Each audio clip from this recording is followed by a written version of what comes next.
You guys talked us through the ovens, really. In fairness, was the big thing.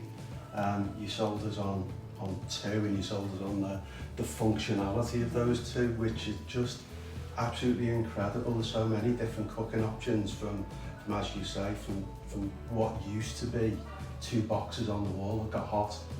They're very far from being that, in fairness, and the cooking options that it gives you just absolutely you can incredible. send a recipe by an app to your oven and it knows how to cook. That is just mind-blowing, really. It is, and you actually get used to using it. Yeah. It becomes a way of life to use it in that way.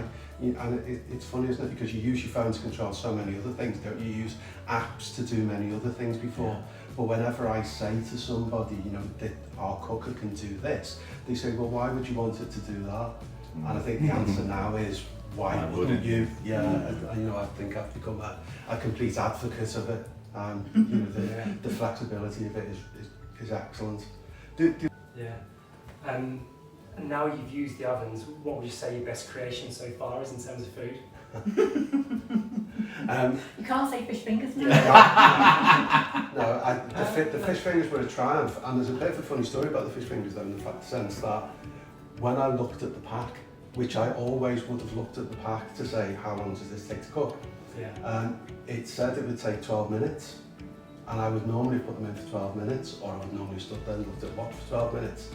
When you put them in the oven, it comes up with a fish finger mode, and you can find a picture of a fish finger, and it's an unbelievably intelligent thing that shows you a picture of a fish finger, and it cooked them for 7 minutes instead of 12. But they were perfect, weren't they? So just turn them over halfway through. It told you to turn them over halfway through. It's amazing. But it's really interesting that it cooked in sort of 2/3 of the time, and it was right. So it's really interesting, isn't it? That I would have cooked them for an extra 5 minutes in a But too different oven. crisp. Yeah. But in terms of the best creation, probably at the moment meatballs. Yeah, my speciality is meatballs, but it's about all I can do. and fish fingers. Chili is a family favourite, and it's fantastic that you're able to do it on the hob and then move it into the oven, which is something that we couldn't do previously. So really, really good. Understand the quality of them when you read the instructions. Yeah. The features that it has are quite incredible, and you think, your mind still says it's an oven, it's a box that gets hot. When you read through the features that it has, you tell how much thought's gone into it and how much engineering there is in them, to be honest with you. Yeah.